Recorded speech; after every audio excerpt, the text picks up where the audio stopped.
ಎಲ್ಲರಿಗೂ ನಮಸ್ಕಾರ. 7ನೇ ಕ್ಲಾಸಿನ ಸಮಾಜ ವಿಜ್ಞಾನ ಪಾಠಕ್ಕೆ ಎಲ್ಲರಿಗೂ ಮತ್ತೊಮ್ಮೆ ಸ್ವಾಗತ. ನಾವು 7ನೇ ಕ್ಲಾಸಿನ ಸಮಾಜ ವಿಜ್ಞಾನ ಪಾಠದಲ್ಲಿ ಯಾವ ಪಾಠ? 4ನೇ ಪಾಠ, ನವಯುಗದತ್ತ ಭಾರತ ಎನ್ನುವಂಥ ಪಾಠವನ್ನು ನೋಡ್ತಾ ಇದ್ದೇವೆ. ಅದರಲ್ಲಿ ನಾವು ಈಗಾಗಲೇ 3 ಪಾರ್ಟ್ಗಳನ್ನು ಮುಗಿಸಿದ್ದೇವೆ. ಈಗ 4ನೇ ಪಾರ್ಟಿಗೆ ನಾವು ಕಾಲಿಡ್ತಾ ಇದ್ದೇವೆ. 4ನೇ ಪಾರ್ಟಿಗೆ ಕಾಲಿಡುವುದಕ್ಕಿಂತ ಮೊದಲು ನಾವು ಈ ಅಧ್ಯಾಯದಲ್ಲಿ ಕಲಿತಂತಹ ಪ್ರಧಾನವಾದಂಥ ವಿಷಯಗಳನ್ನು ಒಮ್ಮೆ ನೆನಪಿಸಿಕೊಳ್ಳುವ. ನಾವು ಈ ಅಧ್ಯಾಯದ ಆರಂಭದಲ್ಲಿ ನೋಡಿದ್ದು ಭಾರತದಲ್ಲಿ 19ನೇ ಶತಮಾನದಲ್ಲಿ ನೆಲೆ ನಿಂತಿದ್ದಂತಹ ಸಾಮಾಜಿಕ ಪಿಡುಗುಗಳು ಅಥವಾ ಸಾಮಾಜಿಕ ಅನಾಚಾರಗಳು. ಇನ್ನು ಆ ಸಾಮಾಜಿಕ ಪಿಡುಗುಗಳನ್ನು ಇಲ್ಲದಾಗಿಸಲಿಕ್ಕೆ ಬೇಕಾಗಿ ಹೋರಾಟ ಮಾಡಿದಂತಹ, ಸಾಮಾಜಿಕ ಚಳವಳಿಗಳಿಗೆ ನೇತೃತ್ವ ಕೊಟ್ಟಂತಹ ನಾಯಕರ ಬಗ್ಗೆ ನಾವು ತಿಳ್ಕೊಂಡಿದ್ದೇವೆ. ಅವರ ಚಳವಳಿಗಳು, ಹೋರಾಟಗಳು, ಅದೇ ರೀತಿ ಅವರು ಸ್ಥಾಪಿಸಿದಂತಹ ಸಂಘ ಸಂಸ್ಥೆಗಳ ಬಗ್ಗೆ ತಿಳ್ಕೊಂಡಿದ್ದೇವೆ. ಈ ಸಾಮಾಜಿಕ ನಾಯಕರ ಹೋರಾಟಗಳು ಮತ್ತು ಚಳವಳಿಗಳು, ಅವರ ಸಾಮಾಜಿಕ ಕಳಕಳಿಗಳು ಮುಂದೆ ಜನರೆಡೆಯಲ್ಲಿ ಒಂದು ಹೊಸ ಬದಲಾವಣೆ, ಒಂದು ಹೊಸ ಪ್ರಜ್ಞೆಯನ್ನು ಉಂಟು ಮಾಡಿತು ಅಂತ ನಾವು ನೋಡಿದ್ದೇವೆ. ಅದನ್ನೇ ನಾವು ರಾಷ್ಟ್ರೀಯ ಪ್ರಜ್ಞೆ ಎಂದು ಕರೆಯುತ್ತೇವೆ. ರಾಷ್ಟ್ರೀಯ ಪ್ರಜ್ಞೆ ಉಂಟಾಗಲಿಕ್ಕೆ ಇದು ಮಾತ್ರ ಕಾರಣ ಅಲ್ಲ. ಅಂದರೆ ಈ ಸಾಮಾಜಿಕ ಪಿಡುಗುಗಳಿಗೆ ಹೋರಾಟ ಮಾಡಿದಂತಹ ಸಾಮಾಜಿಕ ನಾಯಕರ ಕೊಡುಗೆಗಳು ಮಾತ್ರವಲ್ಲದೆ ದೇಶದ ಜನರಲ್ಲಿ ರಾಷ್ಟ್ರೀಯ ಪ್ರಜ್ಞೆ ಉಂಟಾಗಲಿಕ್ಕೆ ಬೇರೆ ಕೂಡ ಅನೇಕ ಕಾರಣಗಳಿವೆ ಎನ್ನುವುದನ್ನು ನಾವು ನೋಡಿದ್ದೇವೆ. ಅದರಲ್ಲಿ ಒಂದನೇದು ನಾವು ಈಗಾಗಲೇ ನೋಡಿದಂತಹ ಸಾಮಾಜಿಕ ನಾಯಕರುಗಳ ಹೋರಾಟ. ಅದೇ ರೀತಿ ಇಂಗ್ಲಿಷರು ಭಾರತದ ದೇಶೀಯ ರಾಜರುಗಳನ್ನು ಸೋಲಿಸಿ ಇಡೀ ಭಾರತವನ್ನೇ ಒಂದೇ ಆಡಳಿತದ ಕೈ ಕೆಳಗೆ ತಂದುದು ಮತ್ತೊಂದು ಕಾರಣ. ಆಮೇಲೆ ಇಂಗ್ಲಿಷರ ಆರ್ಥಿಕ ಶೋಷಣೆ ಅಥವಾ ಈಸ್ಟ್ ಇಂಡಿಯಾ ಕಂಪನಿಯ ಆರ್ಥಿಕ ಶೋಷಣೆ ಅಥವಾ ಇಂಗ್ಲಿಷ್ ಆಡಳಿತದ ಆರ್ಥಿಕ ಶೋಷಣೆ. ಆರ್ಥಿಕ ಶೋಷಣೆ ಅಂದರೆ ನಮ್ಮ ಭಾರತೀಯರ ಮೇಲೆ ಅಮಿತವಾದಂತಹ ಆರ್ಥಿಕ ಹೊರೆಯನ್ನು ಉಂಟು ಮಾಡುವುದು, ತುಂಬ ಅಧಿಕವಾದಂಥ ತೆರಿಗೆ, ನಾವೆಲ್ಲ ನೋಡಿದೆ ಇದನ್ನು. ಆದ ಕಾರಣ ಆರ್ಥಿಕ ಶೋಷಣೆಯು ಕೂಡ ಭಾರತೀಯರಲ್ಲಿ ರಾಷ್ಟ್ರೀಯ ಪ್ರಜ್ಞೆ ಉಂಟಾಗಲಿಕ್ಕೆ ಮತ್ತೊಂದು ಕಾರಣ. ಅದೇ ರೀತಿ ಇಂಗ್ಲಿಷರೇ ನಮ್ಮ ಭಾರತ ದೇಶದಲ್ಲಿ ಜಾರಿಗೊಳಿಸಿದಂತಹ ಇಂಗ್ಲಿಷ್ ಶಿಕ್ಷಣ ಪದ್ಧತಿ ಅದೇ ರೀತಿ ವಾರ್ತಾ ವಿನಿಮಯ, ಪತ್ರಿಕೆಗಳು, ರೇಡಿಯೋಗಳು ಇತ್ಯಾದಿಗಳು. ಆಮೇಲೆ ಸಾರಿಗೆ, ವಾಹನ ಸಂಚಾರ, ರೈಲ್ವೆ, ಇವುಗಳೆಲ್ಲ ಭಾರತೀಯರಲ್ಲಿ ಪರಸ್ಪರ ಸಂಪರ್ಕಕ್ಕೆ ಕಾರಣ ಆಯಿತು. ಅವರ ಆಶಯಗಳನ್ನು, ಅವರ ಅಭಿಪ್ರಾಯಗಳನ್ನು ಪರಸ್ಪರ ಹಂಚಿಕೊಳ್ಳಿಕ್ಕೆ ಸಹಕಾರಿಯಾಯಿತು. ಹಾಗೆ ಜನರೆಡೆಯಲ್ಲಿ ರಾಷ್ಟ್ರೀಯ ಪ್ರಜ್ಞೆ ಉಂಟಾಗಲಿಕ್ಕೆ ಅದು ಕೂಡ ಸಹಕಾರಿಯಾಯಿತು ಅಂತ ನಾವು ನೋಡಿದ್ದೇವೆ. ಇನ್ನು ನಾವು ನೋಡಿದ್ದು ರಾಷ್ಟ್ರೀಯ ಪ್ರಜ್ಞೆ ಅಂದರೆ ಏನು ಎನ್ನುವುದನ್ನು ಸ್ಪಷ್ಟವಾಗಿ ನೋಡಿದ್ದೇವೆ. ಬಹಳ ಸುಲಭ ಉಂಟು. ಭಾರತದಲ್ಲಿ ನಾವು ನೋಡಿದ್ದೇವೆ, ಭಾರತದಲ್ಲಿ ಅನೇಕ ಭಾಷೆಯನ್ನು ಮಾತನಾಡುವವರು, ಅನೇಕ ಧರ್ಮ ಮತಗಳನ್ನು ಪಾಲಿಸುವವರು, ಹಲವು ಜಾತಿಗೆ ಸೇರಿದವರು ಎಲ್ಲರೂ ಬದುಕುತ್ತಾ ಇದ್ದರು. ಆ ವೈವಿಧ್ಯಗಳಿಗೆ, ಜಾತಿ, ಮತ, ಧರ್ಮ, ಭಾಷೆ, ಪ್ರದೇಶ ಇತ್ಯಾದಿ ವೈವಿಧ್ಯತೆಗಳಿಗೆ ಅತೀತವಾಗಿ ನಾವೆಲ್ಲರೂ ಒಂದೇ ಎನ್ನುವಂತಹ ಭಾವನೆಯನ್ನು ನಾವು ರಾಷ್ಟ್ರೀಯ ಪ್ರಜ್ಞೆ ಅಂತ ಕರೀತೇವೆ. ಇನ್ನು ರಾಷ್ಟ್ರೀಯ ಪ್ರಜ್ಞೆ ಉಂಟಾಗಲಿಕ್ಕೆ ಹಲವಾರು ಸಾಹಿತಿಗಳು ಬಹಳ ದೊಡ್ಡ ಕೊಡುಗೆಗಳನ್ನು ನೀಡಿದ್ದಾರೆ. ನಾವು ನೋಡಿದ್ದೇವೆ, ರವೀಂದ್ರನಾಥ್ ಟ್ಯಾಗೂರ್, ಬಂಕಿಮಚಂದ್ರ ಚಟರ್ಜಿ, ಮೊಹಮ್ಮದ್ ಇಕ್ಬಾಲ್, ಲಕ್ಷ್ಮೀನಾಥ್ ಬೆಸ್ಬರುವಾ, ಅಲ್ತಾಫ್ ಹುಸೇನ್ ಇತ್ಯಾದಿ ಸಾಹಿತಿಗಳು ಮತ್ತು ಅವರ ಕೃತಿಗಳು ಜನರೆಡೆಯಲ್ಲಿ ರಾಷ್ಟ್ರೀಯ ಪ್ರಜ್ಞೆ ಉಂಟಾಗಲಿಕ್ಕೆ ತುಂಬ ಪ್ರೇರಣೆಯನ್ನು ಕೊಟ್ಟಿತು. ನಾವು ಕಳೆದ ತರಗತಿಯಲ್ಲಿ ನೋಡಿದ್ದು ಇಂಡಿಯನ್ ನ್ಯಾಷನಲ್ ಕಾಂಗ್ರೆಸ್ನ ಸ್ಥಾಪನೆ 1885ರಲ್ಲಿ. ಇಂಡಿಯನ್ ನ್ಯಾಷನಲ್ ಕಾಂಗ್ರೆಸ್ನ ಸ್ಥಾಪನೆ ಎನ್ನುವಂಥದ್ದು ಭಾರತದ ರಾಷ್ಟ್ರೀಯ ಚಳವಳಿಯಲ್ಲಿ ಅಥವಾ ದೇಶೀಯ ಚಳವಳಿಗಳಲ್ಲಿ ಅತ್ಯಂತ ಪ್ರಧಾನವಾದಂಥ ಒಂದು ಘಟನೆ ಅಥವಾ ಒಂದು ಹಂತ ಅಂತ ಹೇಳ್ಬೋದು. ಆದ ಕಾರಣ ಇಂಡಿಯನ್ ನ್ಯಾಷನಲ್ ಕಾಂಗ್ರೆಸ್ಸಿನ ಸ್ಥಾಪನೆಯ ಉದ್ದೇಶವು ಕೂಡ ಜನರೆಡೆಯಲ್ಲಿ ರಾಷ್ಟ್ರೀಯ ಪ್ರಜ್ಞೆಯನ್ನು ಉಂಟು ಮಾಡುವುದೇ ಆಗಿತ್ತು. ಅಂದರೆ ಅದರ ಪ್ರಧಾನ ಉದ್ದೇಶ ಜನರೆಡೆಯಲ್ಲಿ ರಾಷ್ಟ್ರೀಯ ಪ್ರಜ್ಞೆಯನ್ನು ಉಂಟು ಮಾಡುವುದು. ಹಾಗೆ ಜನರೆಡೆಯಲ್ಲಿ ವಿವಿಧ ಪ್ರದೇಶಗಳಲ್ಲಿ ವಾಸಿಸುತ್ತಿರುವಂತಹ ಭಾರತೀಯರೆಡೆಯಲ್ಲಿ ಸೌಹಾರ್ದತೆಯನ್ನು ಉಂಟು ಮಾಡುವುದು ಕೂಡ ಇಂಡಿಯನ್ ನ್ಯಾಷನಲ್ ಕಾಂಗ್ರೆಸ್ಸಿನ ಉದ್ದೇಶವಾಗಿತ್ತು.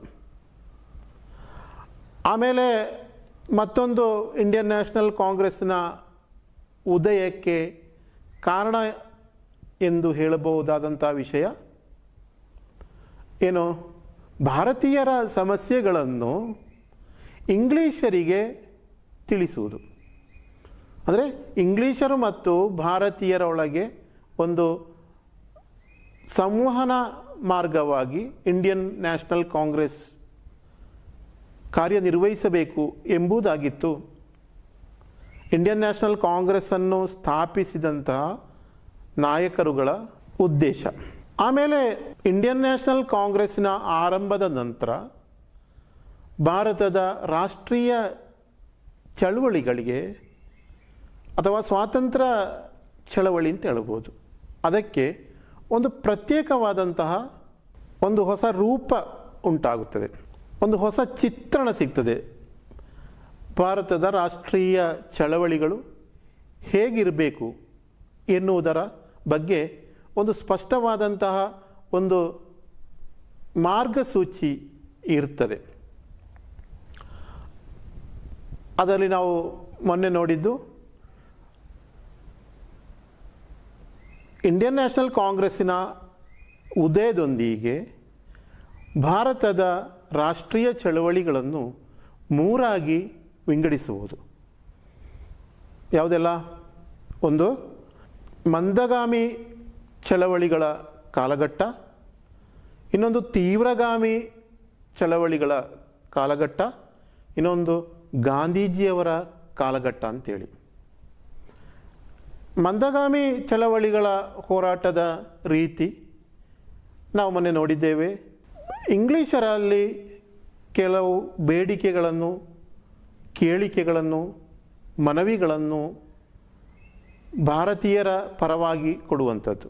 ಅದರ ನಾಯಕರು ಗೋಪಾಲಕೃಷ್ಣ ಗೋಖಲೆ, ದಾದಾಬಾಯಿ ನವರೋಜಿ, ಬದ್ರುದ್ದೀನ್ ತಯ್ಯಬ್ಜಿ, ಫಿರೋಜ್ ಶಾ ಮೆಹ್ತಾ ಇವರೆಲ್ಲರೂ ಮಂದಗಾಮಿ ಚಳವಳಿಯ ನಾಯಕರಾಗಿದ್ದರು. ಇನ್ನು ನಾವು ನೋಡಲಿಕ್ಕೆ ಇರುವಂಥದ್ದು ಇವತ್ತಿನ ಪಾಠದಲ್ಲಿ ಆರಂಭದಲ್ಲಿ ಸೋರಿಕೆಯ ಸಿದ್ಧಾಂತ ಅಂತೇಳಿ. ಏನು ಸೋರಿಕೆಯ ಸಿದ್ಧಾಂತ ಅಂತೇಳಿದರೆ, ದಾದಾಬಾಯಿ ನವರೋಜಿಯವರು ಸೋರಿಕೆಯ ಸಿದ್ಧಾಂತವನ್ನು ಮಂಡಿಸಿದರು. ನಮಗೆ ಗೊತ್ತುಂಟು, ಸ್ವಾಭಾವಿಕವಾಗಿ ಮಂದಗಾಮಿ ವಿಭಾಗದಲ್ಲಿ ಗುರುತಿಸಿಕೊಂಡಂಥ ಒಬ್ಬ ರಾಷ್ಟ್ರೀಯ ನಾಯಕರು ದಾದಾಬಾಯಿ ನವರೋಜಿಯವರು. ಅವರು ಮುಂದಿಟ್ಟಂತಹ ಅಥವಾ ಅವರು ಮಂಡಿಸಿದಂತಹ ಈ ಸೋರಿಕೆಯ ಸಿದ್ಧಾಂತ ಅಂದರೆ ಏನು? ಇದು ಬಹಳ ಸುಲಭ ಉಂಟು. ಭಾರತದ ಸಂಪತ್ತನ್ನು ನಾನಾ ರೀತಿಯಲ್ಲಿ ಇಂಗ್ಲೀಷರು ಸೂರೆ ಮಾಡಿಕೊಂಡು ಹೋಗಿದ್ದಾರೆ. ಅದು ತೆರಿಗೆ ರೂಪದಲ್ಲಿ ಇರ್ಬೋದು, ಸಂಬಳದ ರೂಪದಲ್ಲಿರ್ಬೋದು, ಕೊಡುಗೆಗಳ ರೂಪದಲ್ಲಿರ್ಬೋದು. ಹೀಗೆ ನಮ್ಮ ಸಂಪತ್ತನ್ನು ಲೂಟಿ ಮಾಡಿ ಅವರ ದೇಶಕ್ಕೆ, ಇಂಗ್ಲೆಂಡಿಗೆ ಕೊಂಡು ಹೋದ ಕಾರಣ ನಮ್ಮಲ್ಲಿ ಭಾರತದಲ್ಲಿ ಬಡತನ ಉಂಟಾಗಿದೆ. ಈ ಸಂಪತ್ತಿನ ಸೋರಿಕೆ, ಭಾರತದ ಸಂಪತ್ತಿನ ಸೋರಿಕೆಯು ಭಾರತದ ಬಡತನಕ್ಕೆ ಕಾರಣವಾಗಿದೆ ಎಂದು ಅಭಿಪ್ರಾಯಪಡ್ತಾರೆ. ಇದು ದಾದಾಬಾಯಿ ನವರೋಜಿ ಅವರು ಮಂಡಿಸಿದಂತಹ ಸೋರಿಕೆಯ ಸಿದ್ಧಾಂತದ ಸಾರ. ಇನ್ನು ನಾವು ಮುಂದೆ ಹೋಗಲಿಕ್ಕಿದ್ದೇವೆ. ಬಂಗಾಳದ ವಿಭಜನೆ ನಾವು ನೋಡಿದ್ದೇವೆ. ಬಂಗಾಳ ಎನ್ನುವಂಥದ್ದು ಇಂಗ್ಲೀಷರ ಪಾಲಿಗೆ ಅಥವಾ ಇಂಗ್ಲೀಷ್ ಈಸ್ಟ್ ಇಂಡಿಯಾ ಕಂಪನಿಯ ಬಹಳ ಪ್ರಧಾನವಾದಂಥ ಒಂದು ಸ್ಥಳ. ಅವರ ಆಡಳಿತವನ್ನು ಅವರು ಆರಂಭಿಸಿದ್ದೇ ಬಂಗಾಳದಿಂದ. ಬಂಗಾಳದ ನವಾಬನನ್ನು ಸೋಲಿಸಿಕೊಂಡು ನಾವು ನೋಡಿದ್ದೇವೆ ಕಳೆದ ಅಧ್ಯಾಯದಲ್ಲಿ ಎಲ್ಲ. ಅವರ ವ್ಯಾಪಾರದ ಮುಖ್ಯ ಕೇಂದ್ರವು ಬಂಗಾಳ ಆಗಿತ್ತು. ಅವರ ಕೈಗಾರಿಕೆಗಳಿಗೆ ಬೇಕಾದಂತಹ ಕಚ್ಚಾ ವಸ್ತು ಅವುಗಳನ್ನು ಹೆಚ್ಚಾಗಿ ಉತ್ಪಾದಿಸ್ತಾ ಇದ್ದದ್ದು. ಅಂದರೆ ನೂಲು, ಹತ್ತಿ, ನೀಲಿ ಇತ್ಯಾದಿಗಳು ಕೂಡ ಬಂಗಾಳದಲ್ಲಿ ಉತ್ಪಾದಿಸ್ತಾ ಇದ್ದದ್ದು. ಆದ ಕಾರಣ ಬಂಗಾಳವನ್ನು ಕೇಂದ್ರೀಕರಿಸಿಯೇ ಇಂಗ್ಲೀಷರು ಭಾರತವನ್ನು ಆಳ್ವಿಕೆ ಮಾಡಿದರು ಅಂತ ಹೇಳ್ಬೋದು. ಅಲ್ಲಿಯ ಪ್ರತ್ಯೇಕತೆ, ಮತ್ತೊಂದು ಪ್ರತ್ಯೇಕತೆ, ಬಹಳಷ್ಟು ಮಂದಿ ಅಲ್ಲಿ ಹಿಂದೂಗಳು ಮತ್ತು ಮುಸ್ಲಿಮರು ಸಮಾನ ಸಂಖ್ಯೆಯಲ್ಲಿ ಇದ್ದರು. ಮಾತ್ರವಲ್ಲದೆ ಹಿಂದೂಗಳು ಮತ್ತು ಮುಸ್ಲಿಮರು ಅಲ್ಲಿ ಬಹಳ ಸೌಹಾರ್ದತೆಯಿಂದ ಬದುಕುತ್ತಾ ಇದ್ದರು. ಆ ಸೌಹಾರ್ದತೆಯೇ ಇಂಗ್ಲೀಷರ ವಿರುದ್ಧ ಒಗ್ಗಟ್ಟಿನಿಂದ ಅವರಿಗೆ ಹೋರಾಡಲಿಕ್ಕೆ ಪ್ರೇರಣೆ ಕೊಟ್ಟಿತು. ಅಂದರೆ ಬಂಗಾಳದಲ್ಲಿ ಸಾಕಷ್ಟು ಸಂಖ್ಯೆಯಲ್ಲಿ ಹಿಂದೂಗಳು, ಅಷ್ಟೇ ಸಂಖ್ಯೆಯಲ್ಲಿ ಮುಸ್ಲಿಮರಿದ್ದರೂ ಕೂಡ ಅವರು ಯಾವುದೇ ರೀತಿಯ ಮತೀಯ ಭಿನ್ನತೆಗಳು ಅವರಲ್ಲಿ ಇರಲಿಲ್ಲ. ಅವರು ಬಹಳ ಸಹೋದರತೆಯಿಂದ, ಸೌಹಾರ್ದತೆಯಿಂದ ಬದುಕುತ್ತಾ ಇದ್ದರು. ಆ ಸೌಹಾರ್ದತೆಯು ಇಂಗ್ಲೀಷರ ವಿರುದ್ಧ ಹೋರಾಡಲಿಕ್ಕೆ ಅವರಿಗೆ ಪ್ರೇರಣೆ ಕೊಟ್ಟಿತು. ಆದ ಕಾರಣ ಇಂಗ್ಲೀಷರ ವಿರುದ್ಧ ಹೋರಾಡಲಿಕ್ಕೆ ಮುಸ್ಲಿಮರು ಮತ್ತು ಹಿಂದೂಗಳು ಒಗ್ಗಟ್ಟಾಗಿ ಸ್ವಾತಂತ್ರ್ಯ ಚಳವಳಿಗಳಿಗೆ ನೇತೃತ್ವ ಕೊಟ್ಟರು. ಆದ ಕಾರಣ ಈ ಒಗ್ಗಟ್ಟನ್ನು, ಈ ಐಕ್ಯತೆಯನ್ನು ಹೇಗಾದರೂ ಮುರಿಬೇಕು ಎನ್ನುವಂತಹ ಉದ್ದೇಶ ಆಗಿತ್ತು ಇಂಗ್ಲೀಷರದ್ದು. ಆದ ಕಾರಣ 1904ರಲ್ಲಿ ಭಾರತವನ್ನು ಆಳ್ವಿಕೆ ಮಾಡ್ತಿದ್ದಂಥ ಇಂಗ್ಲೀಷ್ ಕಾರ್ಯದರ್ಶಿ, ಭಾರತದ ಕಾರ್ಯದರ್ಶಿ ಆಗಿದ್ದಂಥ ರಿಸ್ಲೆ ಹೀಗೆ ಹೇಳ್ತಾನೆ, ಒಗ್ಗಟ್ಟಿನಿಂದ ಇರುವಂತಹ ಬಂಗಾಳವು ಬಹಳ ಪ್ರಬಲವಾದಂತಹ ಶಕ್ತಿಯಾಗಿದೆ. ಒಗ್ಗಟ್ಟಿನಿಂದ ಇರುವಂತಹ ಬಂಗಾಳವು ಅಂದರೆ ಹಿಂದೂ ಮುಸ್ಲಿಮರು ಒಗ್ಗಟ್ಟಿನಲ್ಲಿ ಇರುವಂತಹ ಬಂಗಾಳವು ಬಹಳ ಪ್ರಬಲ ಶಕ್ತಿಯಾಗಿದೆ. ಬಂಗಾಳವನ್ನು ವಿಭಜಿಸಿದರೆ ಈ ಶಕ್ತಿಯನ್ನು ಇಲ್ಲದ ಹಾಗೆ ಮಾಡಬಹುದು. ಬ್ರಿಟಿಷರನ್ನು ಎದುರಿಸುವ ಅವರ ಸಾಮರ್ಥ್ಯ ಕಡಿಮೆ ಆಗ್ತದೆ ಅಂತ ಅಭಿಪ್ರಾಯಪಡ್ತಾನೆ. ಅಂದರೆ ಭಾರತದ ಕಾರ್ಯದರ್ಶಿಯಾಗಿದ್ದಂತಹ, ಅಂದರೆ ಇಂಗ್ಲೀಷ್ ಆಡಳಿತದ ಕಾರ್ಯದರ್ಶಿಯಾಗಿದ್ದಂತಹ ರಿಸ್ಲೆ ಈ ಅಭಿಪ್ರಾಯ ಇದು. ಹಿಂದೂ ಮುಸ್ಲಿಮರು ಒಗ್ಗಟ್ಟಾಗಿರುವಂತಹ ಬಂಗಾಳ ಬಹಳ ಪ್ರಬಲವಾದಂತಹ ಶಕ್ತಿಯಾಗಿದೆ. ಬಂಗಾಳವನ್ನು ವಿಭಜಿಸಿದರೆ ಈ ಶಕ್ತಿಯನ್ನು ಕಡಿಮೆ ಮಾಡಬಹುದು. ಮಾತ್ರವಲ್ಲದೆ ನಮ್ಮನ್ನು ಎದುರಿಸುವ, ಇಂಗ್ಲೀಷರನ್ನು ಎದುರಿಸುವಂತಹ ಶಕ್ತಿ ಸಾಮರ್ಥ್ಯ ಅವರಿಗೆ ಕಡಿಮೆ ಆಗ್ತದೆ ಅಂತ ಅಭಿಪ್ರಾಯಪಡ್ತಾನೆ. ಇದನ್ನು ನಾವು ಏನು ಕಂಡುಕೊಳ್ಬೋದು? ಬ್ರಿಟಿಷರ ಆಡಳಿತಕ್ಕೆ ಎದುರಾಗಿ ಹೋರಾಡುವ, ಬ್ರಿಟಿಷರ ಆಡಳಿತಕ್ಕೆ ಎದುರಾಗಿ ಬೆಳೆದು ಬರುವ ಮಹಾನ್ ಶಕ್ತಿಯಾಗಿ ಅವರು ಬಂಗಾಳವನ್ನು ಗುರುತಿಸಿದರು. ಬಂಗಾಳ ಎನ್ನುವಂಥದ್ದು ಬಹಳ ದೊಡ್ಡ ಶಕ್ತಿ. ನಾವು ಈಗಾಗಲೇ ನೋಡಿದ್ದೇವೆ, ಅದು ನಿಮಗೆ ತಿಳಿದಿರ್ಬೋದು. ನಮ್ಮ ರಾಷ್ಟ್ರೀಯ ನಾಯಕರಲ್ಲಿ ಹಲವರು, ಆಮೇಲೆ ಸಾಹಿತಿಗಳು, ಅದೇ ರೀತಿ ಸಾಮಾಜಿಕ ಹೋರಾಟಗಾರರು ಎಲ್ಲರೂ ಕೂಡ ಬಂಗಾಳದವರೇ ಹೆಚ್ಚಿನವರಾಗಿದ್ದರು. ಈ ನಿಗಮನದಿಂದ, ಬಂಗಾಳವನ್ನು ವಿಭಜಿಸುವ ಈ ತೀರ್ಮಾನದಿಂದ ಇಂಗ್ಲೀಷರು ಬಂಗಾಳವನ್ನು ವಿಭಜಿಸಬೇಕೆನ್ನುವಂಥ ತೀರ್ಮಾನವನ್ನು ಇಂಗ್ಲೀಷರು ಜಾರಿಗೊಳಿಸಿಯೇ ಬಿಟ್ಟರು. ನೋಡಿ, ಇಲ್ಲಿ ಮ್ಯಾಪ್ ಇದೆ. ಅವರು ಬಂಗಾಳವನ್ನು ಯಾವ ರೀತಿಯಲ್ಲಿ ವಿಭಜಿಸಿದ್ದು ಎಂದು ಇದರಲ್ಲಿ ಕಾಣ್ತದೆ. ಅಂದರೆ ಬಂಗಾಳ, ನಾವು ಈಗ ಭಾರತದಲ್ಲಿ ಇರುವಂತಹ ಕೇವಲ ಪಶ್ಚಿಮ ಬಂಗಾಳ ಮಾತ್ರ ಅಲ್ಲ, ನಮ್ಮ ದೇಶದ ಭಾಗವಾಗಿಯೇ ಇದ್ದಂತಹ ಬಾಂಗ್ಲಾದೇಶ ಎಂದು ಈಗ ಬೇರೆಯೇ ದೇಶವಾಗಿರುವ ಬಾಂಗ್ಲಾದೇಶವು ಭಾರತದ ಭಾಗವಾಗಿತ್ತು. ಈಗಿನ ಬಾಂಗ್ಲಾದೇಶದಲ್ಲಿ ಹೆಚ್ಚಿನವರು ಮುಸ್ಲಿಮರು ವಾಸಿಸ್ತಾ ಇದ್ದರು, ಅಂದರೆ ಪೂರ್ವ ಬಂಗಾಳ. ಅದರ ಈಚೆಗೆ ಇರುವಂಥದ್ದು ಪಶ್ಚಿಮ ಬಂಗಾಳ. ಹಾಗೆ ಬಂಗಾಳವನ್ನು ಎರಡಾಗಿ ಅವರು ವಿಭಜಿಸಿದರು. ಭಾರತದ ಅಂದಿನ ವೈಸ್ರಾಯ್ ಆಗಿದ್ದಂತಹ ಕರ್ಜನ್ ಪ್ರಭು ಬಂಗಾಳವನ್ನು ಎರಡಾಗಿ ವಿಭಜಿಸಿದ. ಇದು ಭಾರತದಲ್ಲಿ ಮಾತ್ರ ಬಹಳ ದೊಡ್ಡ ಹೋರಾಟಗಳಿಗೆ, ಬಹಳ ದೊಡ್ಡ ಚಳವಳಿಗಳಿಗೆ ಕಾರಣವಾಯಿತು. ಪತ್ರಿಕೆಗಳು, ಕವಿಗಳು, ಸಮಾಜ ಸುಧಾರಕರು ಎಲ್ಲರೂ ಕೂಡ ಈ ಬಂಗಾಳದ ವಿಭಜನೆಯನ್ನು ಎದುರಿಸಿದರು, ತೀವ್ರವಾಗಿ ಖಂಡಿಸಿದರು. ಬಂಗಾಳದ ವಿಭಜನೆಯನ್ನು ಅವರು ಶಕ್ತವಾಗಿ ವಿರೋಧಿಸಿದರು ಎಂದು ಹೇಳ್ಬೋದು. ಅಲ್ಲಿ ರವೀಂದ್ರನಾಥ್ ಟ್ಯಾಗೂರ್, ಭಾರತದ ಶ್ರೇಷ್ಠ ಕವಿಯಾಗಿರುವಂತಹ ರವೀಂದ್ರನಾಥ್ ಟ್ಯಾಗೂರ್ ಅವರು ಬಂಗಾಳದ ವಿಭಜನೆಯ ಕುರಿತು ಹೇಳಿದಂಥ ಮಾತು ಬಹಳ ಪ್ರಸಕ್ತವಾದ್ದು. ಪಶ್ಚಿಮ ಬಂಗಾಳ ಮತ್ತು ಪೂರ್ವ ಬಂಗಾಳ ಒಂದು ಹೃದಯದ ಎರಡು ಕೋಣೆಗಳು. ಅವು ಗಂಗೆ ಮತ್ತು ಬ್ರಹ್ಮಪುತ್ರ ನದಿಗಳು ಸಂಗಮಿಸುವಂತಹ ಪವಿತ್ರವಾದ ಸ್ಥಳ ಮಾತ್ರವಲ್ಲ, ಫಲವತ್ತಾದಂತಹ ಸ್ಥಳ. ಬಂಗಾಳದಲ್ಲಿ ಹರಿಯುವಂಥ ರಕ್ತವು, ಬಿಸಿ ರಕ್ತವು ಈ ಎರಡು ಕೋಣೆಗಳಿಂದ ಹರಿದು ಬರುತ್ತದೆ. ಇನ್ನೊಮ್ಮೆ ಹೇಳ್ತೇನೆ ನೋಡಿ, ರವೀಂದ್ರನಾಥ್ ಟ್ಯಾಗೂರ್ ಅವರ ನಿಮ್ಮ ಪುಸ್ತಕದಲ್ಲಿ ಉಂಟು, ಓದಿಕೊಳ್ಳಿ. ಬಂಗಾಳ ವಿಭಜನೆಯ ಕುರಿತು ಅವರು ಹೇಳಿದಂಥ ಬಹಳ ಪ್ರಸಕ್ತವಾದಂತಹ ಒಂದು ಮಾತು. ಪಶ್ಚಿಮ ಬಂಗಾಳ ಮತ್ತು ಪೂರ್ವ ಬಂಗಾಳ ಒಂದು ಹೃದಯದ ಎರಡು ಕೋಣೆಗಳು. ಅವು ಗಂಗೆ ಮತ್ತು ಬ್ರಹ್ಮಪುತ್ರ ನದಿಗಳು ಸಂಗಮಿಸುವಂತಹ ಪವಿತ್ರವಾದ ಸ್ಥಳ ಮತ್ತು ಫಲವತ್ತಾದ ಪ್ರದೇಶವಾಗಿದೆ. ಬಂಗಾಳದಲ್ಲಿ ಹರಿಯುವುದು ಈ ಎರಡು ಕೋಣೆಗಳಿಂದ ಹರಿದು ಬರುತ್ತಿರುವ ಬಿಸಿ ರಕ್ತವಾಗಿದೆ. ಹಾಗೆ ರವೀಂದ್ರನಾಥ್ ಟ್ಯಾಗೂರ್ ಅವರು ಈ ಬಂಗಾಳ ವಿಭಜನೆಯನ್ನು ಬಹಳ ನೋವಿನಿಂದ ಈ ರೀತಿ ವರ್ಣಿಸ್ತಾರೆ. ಬಂಗಾಳದ ವಿಭಜನೆ ಭಾರತದ ಸ್ವಾತಂತ್ರ್ಯ ಹೋರಾಟಕ್ಕೆ ಒಂದು ಹೊಸ ದಿಶೆಯನ್ನು ಕೊಟ್ಟಿತು, ಒಂದು ಹೊಸ ರೂಪನ್ನು ಕೊಟ್ಟಿತು. ಎಲ್ಲ ಕಡೆಯಲ್ಲಿ ಪ್ರತಿಭಟನೆಗಳು ನಡೆಯಿತು. ಆದ ಕಾರಣ ಬಂಗಾಳದ ವಿಭಜನೆ, ಅದರ ಪ್ರತಿಭಟನೆಗಳು ನಿಮ್ಮ ಪುಸ್ತಕದಲ್ಲಿ ಉಂಟು. 43ನೇ ಪುಟದಲ್ಲಿ ಬಂಗಾಳ ಉರಿಯುತ್ತಿದೆ ಎನ್ನುವಂತಹ ಒಂದು ಮುಖ್ಯಾಂಶದಲ್ಲಿ ಕೊಟ್ಟಿದ್ದಾರೆ. ಆದ ಕಾರಣ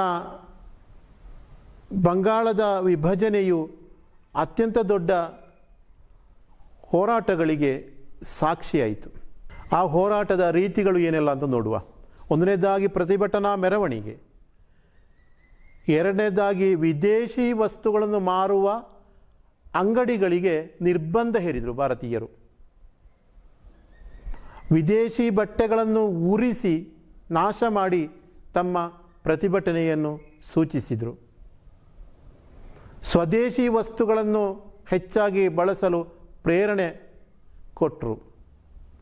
ಅಲ್ಲಲ್ಲಿ ಸಾರ್ವಜನಿಕ ಸಭೆಗಳನ್ನು ನಡೆಸಿದರು. ಇದೆಲ್ಲ ಬಂಗಾಳ ವಿಭಜನೆಯ ಪರಿಣಾಮವಾಗಿ ಭಾರತೀಯರು ನಡೆಸಿದಂಥ ಪ್ರತಿಭಟನೆಯ ವಿವಿಧ ರೀತಿಗಳು ಯಾವುದೆಲ್ಲ.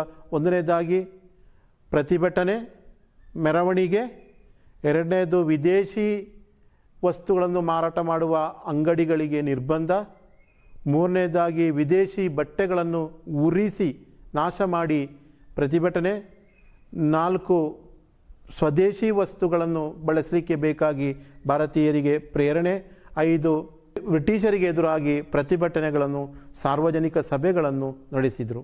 ಹೀಗೆ ಇದು ನಿಮಗೆ ಗೊತ್ತಿರಲಿ, ಪ್ರಧಾನವಾದಂಥ ವಿಷಯ ಬಂಗಾಳ ವಿಭಜನೆ ಮತ್ತು ಅದರ ಹೋರಾಟದ ರೀತಿಗಳು ಬಹಳ ಪ್ರಧಾನವಾಗಿದೆ. 1905ರಲ್ಲಿ ನಡೆದಂತಹ ಇಂಗ್ಲೀಷರ ಅತ್ಯಂತ ದೊಡ್ಡ ಒಂದು ಕುತಂತ್ರ ಅಂತ ಹೇಳ್ಬೋದು. ಭಾರತೀಯರಲ್ಲಿ ಹಿಂದೂ ಮುಸ್ಲಿಮರೆಡೆಯಲ್ಲಿ ಅನೈಕ್ಯತೆಯನ್ನು ಉಂಟು ಮಾಡಲಿಕ್ಕೆ ಮಾಡಿದಂತಹ ಒಂದು ಕುತಂತ್ರ ಅಂತ ಹೇಳ್ಬೋದು. 1905ರಲ್ಲಿ ನೆನಪಿಟ್ಟುಕೊಳ್ಳಿ, ವರ್ಷ ಬಹಳ ಪ್ರಧಾನ. ಬಂಗಾಳದ ವಿಭಜನೆ, ಇದರ ಪರಿಣಾಮ, ಆಮೇಲೆ ಅದರ ಹೋರಾಟಗಳನ್ನು ನೀವು ಅದರ ಬಗ್ಗೆ ನಿಮ್ಮ ಪುಸ್ತಕದಲ್ಲಿ ಒಂದು ಟಿಪ್ಪಣಿಯನ್ನು ಬರೀಬೇಕು. ಮಾತ್ರವಲ್ಲದೆ ಬಂಗಾಳ ಉರಿಯುತ್ತಿದೆ ಯಾಕೆ, ಬಂಗಾಳದ ವಿಭಜನೆಯ ಪರಿಣಾಮ ಏನು ಎಂಬುದನ್ನು ಕೂಡ ಒಂದು ಪುಸ್ತಕದಲ್ಲಿದೆ. ಅದನ್ನು ಆ ಪಾಯಿಂಟ್ಗಳನ್ನು ಬರೆದು ಇಡಬೇಕು. ಇನ್ನು ಈ ಬಂಗಾಳದ ವಿಭಜನೆ ಮತ್ತು ಅದರ ಹೋರಾಟದ ಮುಂದುವರಿದ ಭಾಗವಾಗಿ ನಮ್ಮಲ್ಲಿ ನಮ್ಮ ದೇಶದ ರಾಷ್ಟ್ರೀಯ ಚಳವಳಿಯಲ್ಲಿ ಒಂದು ತೀವ್ರ ಸ್ವರೂಪದ ಚಳವಳಿಗಳು ಆರಂಭಿಸಲಿಕ್ಕೆ ಕಾರಣವಾಗ್ತದೆ. ಅಂದರೆ ರಾಷ್ಟ್ರೀಯ ಚಳವಳಿಗಳು ಹೊಸ ಹಾದಿಯತ್ತ ಹೋಗ್ತದೆ. ಅದೇ ತೀವ್ರಗಾಮಿ ಚಟುವಟಿಕೆ. ತೀವ್ರಗಾಮಿ ಅಂದರೆ ತೀವ್ರ ಸ್ವರೂಪ, ನಿಮಗೆ ಗೊತ್ತಿರ್ಬೋದು ಹೋರಾಟದ ತೀವ್ರ ಸ್ವರೂಪ. ಬರೇ ಮೆರವಣಿಗೆ, ಸಭೆ, ಪ್ರತಿಭಟನೆ ಇತ್ಯಾದಿಗಳಲ್ಲ.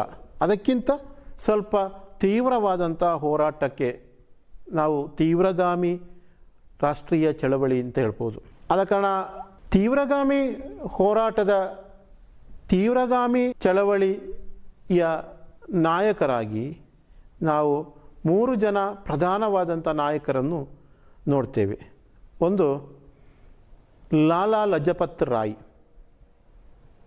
2 ಬಾಲಗಂಗಾಧರ ತಿಲಕ್, 3 ಬಿಪಿನ್ ಚಂದ್ರ ಪಾಲ್. ಯಾರೆಲ್ಲ? ಲಾಲಾ ಲಜಪತ್ ರಾಯ್, ಬಾಲಗಂಗಾಧರ ತಿಲಕ್, ಬಿಪಿನ್ ಚಂದ್ರ ಪಾಲ್. ಇದನ್ನು ನಿಮಗೆ ಸುಲಭದಲ್ಲಿ ನೆನಪಿಟ್ಟುಕೊಳ್ಳಿಕ್ಕೆ ಬೇಕಾಗಿ ಲಾಲ್, ಬಾಲ್, ಪಾಲ್ ಹಾಗೆ ನೆನಪಿಟ್ಟುಕೊಳ್ಳಿ. ಇವರ ಒಂದು ಕಿರುನಾಮ ಅದು, ಲಾಲ್, ಬಾಲ್, ಪಾಲ್ ಅಂತೇಳಿ. ಲಾಲ್ ಅಂದರೆ ಲಾಲಾ ಲಜಪತ್ ರಾಯ್, ಬಾಲ್ ಅಂದರೆ ಬಾಲಗಂಗಾಧರ ತಿಲಕ್, ಪಾಲ್ ಅಂದರೆ ಬಿಪಿನ್ ಚಂದ್ರ ಪಾಲ್.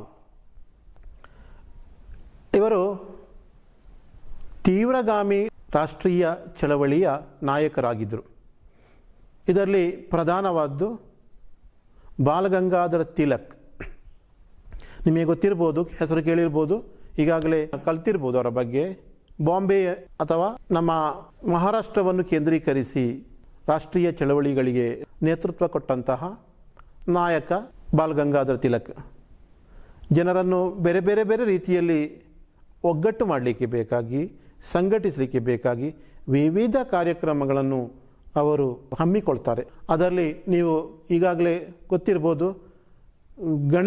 ಗಣೇಶ ಚತುರ್ಥಿ ಅಥವಾ ಗಣೇಶೋತ್ಸವ ಎನ್ನುವಂಥದ್ದು ಕೂಡ ಭಾರತೀಯರನ್ನು ಒಗ್ಗಟ್ಟು ಮಾಡಲಿಕ್ಕೆ ಬೇಕಾಗಿ, ಇಂಗ್ಲೀಷರ ವಿರುದ್ಧ ಭಾರತೀಯರಲ್ಲಿ ರಾಷ್ಟ್ರೀಯ ಪ್ರಜ್ಞೆ ಬೆಳಲಿಕ್ಕೆ ಬೇಕಾಗಿ ಆರಂಭಿಸಿದಂತಹ ಒಂದು ಧಾರ್ಮಿಕ ಕಾರ್ಯಕ್ರಮ, ಬಾಲಗಂಗಾಧರ್ ತಿಲಕ್ರವರು ಆರಂಭಿಸಿದಂತಹ ಒಂದು ಧಾರ್ಮಿಕ ಕಾರ್ಯಕ್ರಮ ಈ ಗಣೇಶೋತ್ಸವ ಎನ್ನುವಂಥದ್ದು. ಅವರು ನಿಮಗೆ ಈಗಾಗಲೇ ನಾನು ಹೇಳಿದ್ದೇನೆ, ಅವರು ತೀವ್ರಗಾಮಿ ಹೋರಾಟದ ಚಳವಳಿಗಳ ನಾಯಕರಾಗಿ ಗುರುತಿಸಲ್ಪಟ್ಟಿದ್ದರು. ಅವರನ್ನು ಜನರು ಲೋಕಮಾನ್ಯ ಎಂಬಂಥ ಬಿರುದಿಂದ ಕರೀತಾ ಇದ್ದರು. ಆದ ಕಾರಣ ಬಾಲಗಂಗಾಧರ ತಿಲಕರನ್ನು ಲೋಕಮಾನ್ಯ ಬಾಲಗಂಗಾಧರ ತಿಲಕ್ ಅಂತ ನಾವು ಹೇಳ್ತೇವೆ. ಆಮೇಲೆ ಅವರು ಮರಾಠಿ, ಆಮೇಲೆ ಕೇಸರಿ ಎನ್ನುವಂತಹ ಪತ್ರಿಕೆಗಳನ್ನು ಕೂಡ ಆರಂಭಿಸಿದರು. ಅವರ ಬಲು ದೊಡ್ಡ ಒಂದು ಘೋಷಣೆ ಉಂಟು, ಯಾವತ್ತೂ ಕೂಡ ನೀವು ಮರಿಬಾರ್ದು, ಸ್ವಾತಂತ್ರ್ಯವು ನನ್ನ ಜನ್ಮಸಿದ್ಧ ಹಕ್ಕು, ನಾನದನ್ನು ಪಡೆಯುವೆನು ಎಂಬಂತಹ ಒಂದು ಘೋಷಣೆ. ಇದೇ ರೀತಿ ತುಂಬ ಘೋಷಣೆಗಳು ನಮ್ಮ ಭಾರತದ ಸ್ವಾತಂತ್ರ್ಯ ಚಳವಳಿಯ ಕಾಲಘಟ್ಟದಲ್ಲಿ ಅನೇಕ ನಾಯಕರು ಇಂತಹ ಅನೇಕ ಘೋಷಣೆಗಳನ್ನು ಕೊಡುಗೆಯಾಗಿ ಕೊಟ್ಟಿದ್ದಾರೆ. ಆದ ಕಾರಣ ಲೋಕಮಾನ್ಯ ಬಾಲಗಂಗಾಧರ ತಿಲಕರು ಹೇಳಿದಂತಹ ಈ ಘೋಷಣೆ ಕೂಡ ಬಹಳ ಪ್ರಮುಖವಾದ್ದು.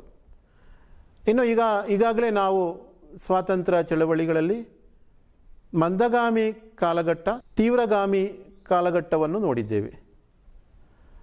ಮಂದಗಾಮಿ ಕಾಲಘಟ್ಟದ ಪ್ರಧಾನ ನಾಯಕರು ಗೋಪಾಲಕೃಷ್ಣ ಗೋಖಲೆ, ಫಿರೋಜ್ ಶಾ ಮೆಹ್ತಾ, ದಾದಾಬಾಯಿ ನವರೋಜಿ, ಬದರುದ್ದೀನ್ ತಯ್ಯಬ್ಜಿ. ಅವರು ಮಂದಗಾಮಿ ಹೋರಾಟದ ನಾಯಕರಾಗಿದ್ದರು. ಇನ್ನು ತೀವ್ರಗಾಮಿ ಹೋರಾಟದ ನಾಯಕರು ನಾವೀಗ ನೋಡಿದ್ದು, ಅದು ಬಹಳ ನೆನಪಿಟ್ಟುಕೊಳ್ಳಿಕ್ಕೆ ನಿಮಗೆ ಬಹಳ ಸುಲಭ.